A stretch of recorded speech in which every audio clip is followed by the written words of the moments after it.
Hello friends, मी Vishakha global online मराठीमध्ये आपल्या सर्वांचं स्वागत आहे. आजच्या सेशनमध्ये आपल्याला महाराष्ट्र स्टेट परीक्षा 2024 साठी पेपर 2 इकॉनॉमिक्सचं प्रिपरेशन करायचं आहे, ज्यामध्ये युनिट आपण बघतो आहोत स्टॅटिस्टिक्स अँड इकॉनॉमेट्रिक्स आणि आजचा टॉपिक आहे टाइम सिरीज अनालिसिस. सो या युनिटमध्ये टाइम सिरीज अनालिसिसवरती क्वेश्चन्स विचारले जातात एक्झाममध्ये. सो हा टॉपिक आहे. जस्ट फक्त टाइम सिरीज अनालिसिस काय आहे हे आपण समजून घेऊया या आजच्या सेशनमध्ये. So let's start with today's session. जे स्टुडंट्स यावर्षीची एक्झाम टार्गेट करत आहेत त्यांच्यासाठी स्पेशली MS इकॉनॉमिक्स पेपर 2 साठी फुल कोर्स आम्ही डिझाईन केलेला आहे. या कोर्समध्ये आम्ही तुम्हाला देणारे संपूर्ण अभ्यासक्रम मॉक टेस्ट, संपूर्ण अभ्यासक्रम notes, video lectures plus live lectures, PYQs आणि प्लस पेपर 1 फुल कोर्स म्हणजे पेपर 2 सोबत पेपर 1 चं प्रिपरेशन देखील या फुल कोर्समध्ये तुमचं होणार आहे. या फुल कोर्सची फीस आहे 10,000 रुपीज. 20% डिस्काउंट सुद्धा त्याच्यावरती चालू आहे आणि डिस्काउंट नंतर त्याची फीस होते 8,000 रुपीज. इकडे दिलेल्या व्हॉट्सअप नंबरला मेसेज करून तुम्ही कोर्सला जॉईन होऊ शकता किंवा प्ले स्टोअरवर जाऊन ग्लोबल ऑनलाईन नावाचं ॲप डाउनलोड करा. हेच ते ॲप आहे ज्याच्यावर तुम्ही क्वेश्चन अटेम्प्ट करू शकणार आहात. म्हणजे डेली क्वेश्चन, जे डेली म्हणजे वीकली क्वेश्चन टेस्ट जे आहे ते तुम्ही अटेम्प्ट करू शकता, ज्यामुळे तुमची प्रॅक्टिस होईल आणि जे टॉपिक तुम्हाला समजलेत की नाही हे सेल्फ असेसमेंट करायला तुम्हाला सोपं जाईल. सो लेट्स सुरू करतो आपण आजच्या सेशनला. What is time series analysis. Time series analysis म्हणजे काय हे आपल्याला बघायचं आहे एक एक पॉईंटनी. Time series analysis is a specific way of analysing the sequence of data points collected over the interval of the time. तर टाइम सिरीज अनालिसिस म्हणजे एक मार्ग आहे किंवा एक वे आहे ज्याच्यामध्ये आपण सिक्वेन्स, डेटाचा सिक्वेन्स जो आहे तो अनालाइज करतो किंवा तो कलेक्ट करून त्याचा अभ्यास करतो इंटरवल ऑफ टाइम. जसं की मंथली इन्कम जे आहे त्याच्यामध्ये आपण मंथचा पूर्ण डेटा गोळा करतो आणि त्याच्यामध्ये कसं कसं इन्कम येतं हे सगळं आपण कॅल्क्युलेट करतो. तर ही टाइम सिरीज अनालिसिस आहे. Okay. In the time series analysis, analysts record data points at a consistent intervals over the set period of time rather than just recording the data points intermediately or randomly किंवा intermediately data point करण्यापेक्षा त्याच्यामध्ये कसं असतं की एका specific time period मध्ये जेवढा दिलेला आहे नंबर तो आपण इथे रेकॉर्ड करत असतो टाइम सिरीज मध्ये. However, this type of analysis is not merely the act of collecting data over the time. याच्यामध्ये आपण फक्त ऍक्ट नाही करत की डेटा कलेक्ट करण्याचा. What set time series data apart from other data is that analysis can show how variables change over the time. तर ह्याचा या डेटा अनालिसिसचा उपयोग काय होतो तर ह्याच्यामध्ये व्हेरिएबल्स कसे चेंज होत आहेत टाइम टू टाइम हे आपल्याला लक्षात येतं टाइम सिरीजच्या अनालिसिस वरून. In other words, time is crucial variable because it shows how the data adjusts over the course of the data points as well as the final results. Final results मध्ये आपल्याला time हा कसा time हा variable आहे आणि तो कसा change होत आहे ते आपल्याला इथे आपल्याला सांगतात. It provides an additional source of information and set order the dependencies between data. तर शिवाय याच्यामुळे आपल्याला आणखीन काय समजतं, जास्त ॲडिशनल इन्फॉर्मेशन मिळते की डिपेंडन्सीज कोणत्या कोणत्या आहेत दिलेल्या डेटामध्ये. तर हे आपल्याला कशामुळे कळतं तर टाइम सिरीज अनालिसिसमुळे. समजलं. मंथली इन्कम किंवा वीकली सेल्स हे सगळे जे काय आहे ते एका स्पेसिफिक पिरियडसाठी कॅल्क्युलेट केलेला डेटा असतो आणि तो आपण टाइम सिरीज मध्ये बघत असतो. Time series analysis typically requires a large number of data points to ensure consistency and reliability. Okay. Consistency आणि reliability बघण्यासाठी आपल्याला large number of data लागतो टाइम सिरीज अनालिसिस. म्हणूनच आपण म्हटलं ना की एका महिन्याचा डेटा किंवा आठवड्याचा डेटा हा एक स्पेसिफिक टाइम आहे आणि तो एका दिवसाचा असं बघता येणार नाही आणि एका दिवसाचा असेल तर मग एका दिवसाचा सेल्स असं बघून आपल्याला तो टाइम सिरीज काढावा लागतो. An extensive data sets ensure you have a representative sample size. याच्यामध्ये आपल्याला रिप्रेझेंटेटिव्ह सॅम्पल साईज आवश्यक आहे and that analysis can cut through the noisy data आणि त्याच्यातून नॉइजी डेटामधून ते आपण कट करू शकतो. It's also इन्शुअर्स that any trends और पॅटर्न डिस्कवर्स और not outliers can account for seasonal variance.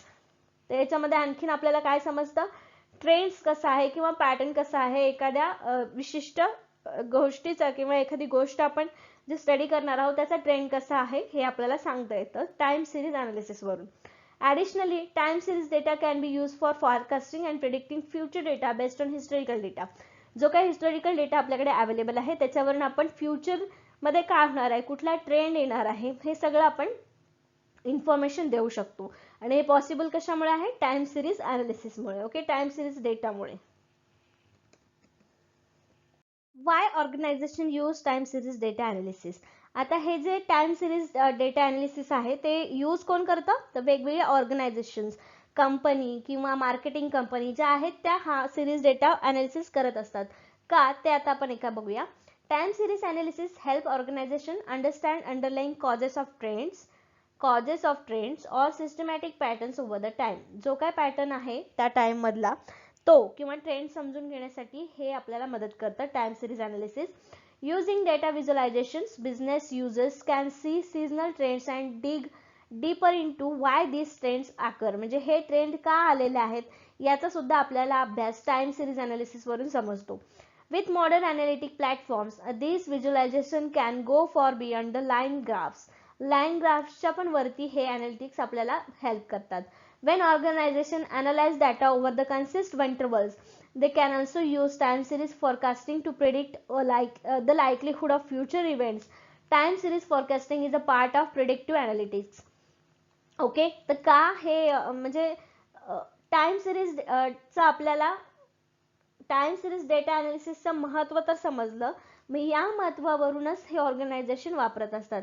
एखादी कंपनी आहे, एक्स एक्झाम्पल घेऊ आपण, एक्स कंपनी आहे, तर त्या कंपनीचा सेल्स जो आहे तो लास्ट वीक मध्ये कसा होता, वीक मध्ये, त्याच्यानंतर लास्ट मंथ मध्ये कसा होता, सेल्स बद्दल बघतोय आपण. एक कंपनी, एक ऑर्गनायझेशन आहे, मॅन्युफॅक्चरिंग कंपनी म्हणूया आपण, आणि इयर मध्ये कसा होता. याच्यावरून काय सांगता येईल आपल्याला की कंपनी वाढते आहे, कंपनी फायद्यात आहे की नाही, पुढच्या वर्षी या कंपनीचं फ्युचर कसं असणार आहे, पुढच्या वर्षी या कंपनीने कुठले प्रोडक्शन केलं पाहिजे तर किती केलं पाहिजे, या सगळ्याचे आन्सर्स मिळवण्यासाठी आपल्याला टाइम सिरीज डेटा अनालिसिस खूप उपयुक्त पडतं. त्याच्यामुळेच ऑर्गनायझेशन मध्ये टाइम सिरीज डेटा अनालिसिस वापरलं जातं आणि ऑलमोस्ट सगळ्याच ऑर्गनायझेशन मध्ये हे यूज केलं जातं, time series data analysis. Okay, when time series analysis is used and when it isn't. आता कधी हा टाइम सिरीज अनालिसिस यूज होतो आणि कधी यूज केला जात नाही किंवा केला जाऊ नये हे आपल्याला बघायचं आहे. Time series analysis is not a new study. ही काही नवीन स्टडी नाहीये. Despite technology making it easier to access. उलट टेक्नॉलॉजी जी आहे ते हे आपल्याला ट्रॅक करण्यासाठी खूप इझी करत आहे. Many of recommended text teaching the subject's fundamental theories and practices have been around several decades. तर काय वेगवेगळ्या थेरीज आणि प्रॅक्टिसेसमुळे याच्यामध्ये दशकाची माहिती आपल्याला मिळवण्यासाठी खूप हेल्प होत आहे. And the method itself is even older than that. आणि ज्या मेथड्स आहेत आत्ताच्या आपल्या टाइम सिरीज अनालिसिसच्या त्या खूप जुनाट होत आहे. We have been using time series analysis for thousands of year. आपण हजारो वर्षापासून ही टाइम सिरीज अनालिसिस मेथड जी आहे ती वापरतो आहोत. All the way back in the ancient studies of planetarily movement and navigations. आपण इथे ह्या मुवमेंटसाठी आणि नेव्हिगेशनसाठी देखील हे टाइम सिरीज अनालिसिस वापरलेलं आहे. Time series analysis is use for non stationary data. Non stationary डेटासाठी ही टाइम सिरीज वापरली जाते. Things that are constantly fluctuating over the time are affected by the time. Time नुसार बदलणाऱ्या गोष्टी आहेत, फ्लक्च्युएट होतात, त्या गोष्टींच्या अभ्यास याच्यामध्ये केला जातो. इंडस्ट्रीज लाईक फायनान्स, जसे की फायनान्स इंडस्ट्री आहे, रिटेल आहे, economic frequently use time series analysis because currency and sales are always changing. तर ह्या ज्या गोष्टी आहेत फायनान्स किंवा रिटेल, इकॉनॉमिक, तर या टाइम सिरीज अनालिसिस वापरतात. का? कारण सेल्स आणि करन्सी जे आहेत ते नेहमी चेंज होत राहतात. Stock market analysis and excellent example of time series analysis. Okay, आता इथे एक्झाम्पल जे दिलेलं आहे ते दिलेलं आहे स्टॉक मार्केटचं. कारण स्टॉक मार्केटचा अभ्यास करताना आपण काय करतो, टाइम सिरीजचा अभ्यास करतो. म्हणजे तो जो काही एक्झाम्पल घेऊया की एक स्टॉक आहे ज्याचा अभ्यास आपण बघितलेला आहे की कधी चढला होता, कधी उतरला होता, कितीपर्यंत जाऊन आला. हा सगळा अभ्यास कशामुळे करतो आपण, टाइम सिरीज अनालिसिसमुळे करतो.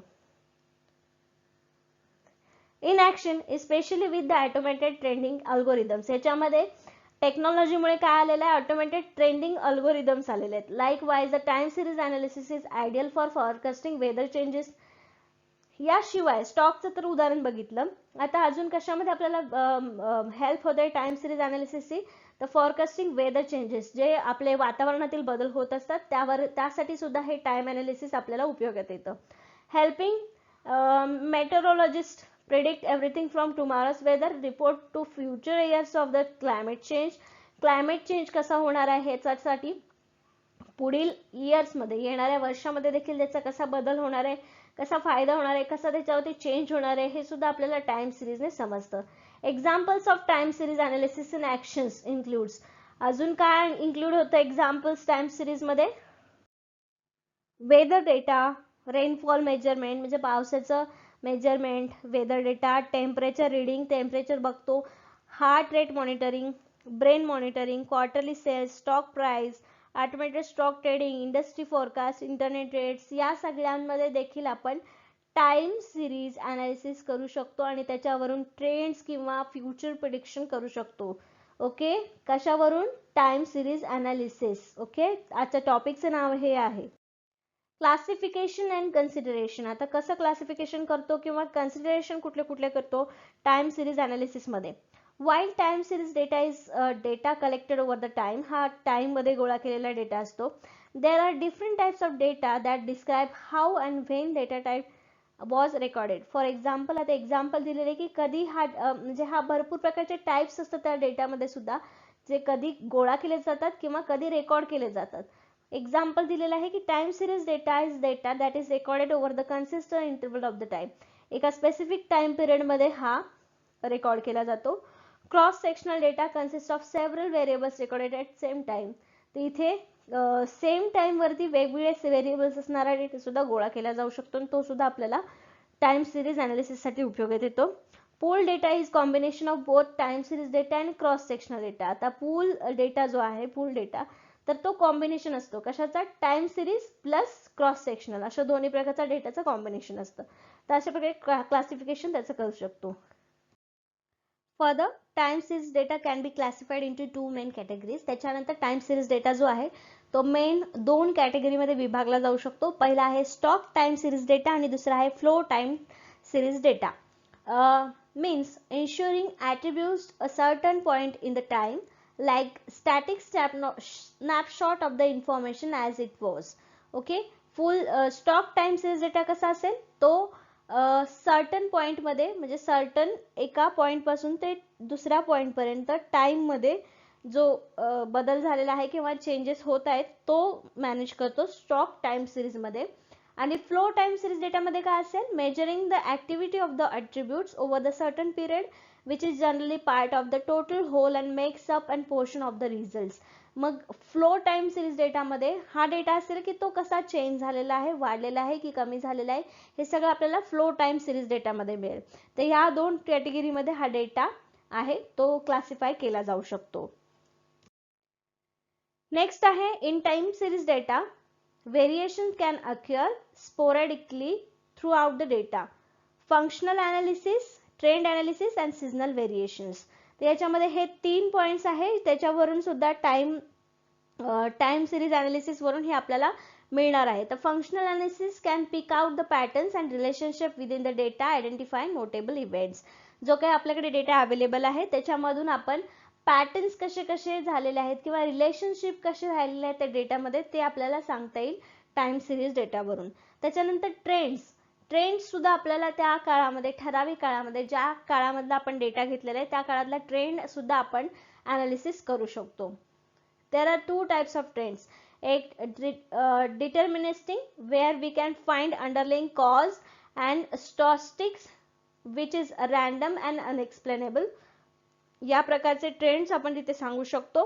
सीजनल व्हेरिएशन काय आहे? Seasonal variation describes events that accurate specific and regular intervals during the course of the year. म्हणजे एक इयरचा जर डेटा आपण घेतला तर प्रत्येक इयरमध्ये, प्रत्येक इंटरव्हलमध्ये स्पेसिफिक आणि रेग्युलर इव्हेंट कसा होता तो डिस्क्राइब करू शकतो आपण. सीजनल व्हेरिएशन त्याच्यामध्ये सांगू शकतो टाइम सिरीज डेटामुळे. Serial dependence occurs when data points close together in a time tend to be related. Okay, time series analysis and forecasting model must define the type of data relevant to answering the business questions. आणि business क्वेश्चन्सला answer करण्याची पण ताकद याच्यामध्ये असते time series डेटामध्ये. Once analyst have chosen the relevant data they want to analyse, they choose what the type of analysis and techniques are to be fit. एकदा आपण डेटा हातात घेतला तर आपल्याला समजलं पाहिजे की यासाठी अनालाइज करण्यासाठी काय काय आवश्यक आहे किंवा तो कसा कसा केला जाऊ शकतो, त्यातून आपल्याला काय काय प्राप्त होऊ शकतो. तर अशा प्रकारे हा टाइम सिरीज डेटा आपल्याला उपयोगात येऊ शकतो. Types of time series analysis. आता याच्यामध्ये वेगवेगळे टाइप्स आहेत टाइम सिरीज अनालिसिसचे. Achieve different results. त्याच्यामध्ये वेगवेगळे रिझल्ट्स आपण मिळतात. एक मिळतो क्लासिफिकेशन, त्याच्यानंतर कर्व फिटिंग, डिस्क्रिप्टिव्ह अनालिसिस मिळतं, एक्सप्लेनेटिव्ह अनालिसिस मिळतं, एक्सप्लोरेटरी अनालिसिस मिळतं, फॉरकास्टिंग मिळतं, इंटरव्हेन्शन अनालिसिस, सेगमेंटेशन. या सगळ्या गोष्टी आहेत ते टाइम सिरीजचे टाइप्स आहेत. म्हणजे वेगवेगळे प्रकार याच्यातून आपल्याला लक्षात येतात जे आपल्याला एखाद्या ऑर्गनायझेशनची फ्युचर काय म्हणतात फ्युचर प्रेडिक्ट करण्यासाठी उपयोगात येतं. Okay. Primary techniques and tools for time series analysis. तर हे काही टेक्निक्स आहेत जे टाइम सिरीज अनालिसिस करण्यासाठी उपयोगात येतात. तर पहिलं आहे बॉक्स जेन्किन्स आरिमा मॉडेल. दुसरा आहे बॉक्स जेन्किन्स मल्टीव्हेरिएट मॉडेल्स आणि होल्ट विंटर्स मेथड. ओके. याच्यावर डिटेल क्वेश्चन तुम्हाला विचारला जाणार नाहीये, पण तरी देखील हे काही मॉडेल्स आहेत, टूल्स आहेत, आपले प्रायमरी टेक्निक्स आहेत टाइम सिरीज अनालिसिसचे, त्यामुळे ही नावं आपल्याला लक्षात राहिली पाहिजेत. Box Jenkins मल्टीव्हेरिएट models, box जेन्किन आरिमा models आणि होल्ट विंटर्स मॉडेल्स. ओके. तर अशा प्रकारे आजच्या सेशनमध्ये आपण टाइम सिरीज अनालिसिस मध्ये टाइम सिरीज म्हणजे काय किंवा टाइम सिरीज अनालिसिस काय आहे, ते कसं केलं जातं, त्याचे फायदे काय आहेत, ऑर्गनायझेशन हे काय यूज करतात, त्याच्यानंतर ऑर्गनायझेशन त्याचे वेगवेगळे टाइप्स कुठले कुठले आहेत ते बघितले, त्याच्यानंतर त्याचे बेसिक टूल्सचे नावं बघितलेत. हे आपण आजच्या सेशनमध्ये बघितलेलं आणि टाइम सिरीज आपण समजून घेतलेलं आहे. नेक्स्ट सेशनमध्ये आपल्याला नेक्स्ट युनिटवरचा नेक्स्ट चॅप्टर बघायचा आहे. आजच्या सेशनसाठी धन्यवाद.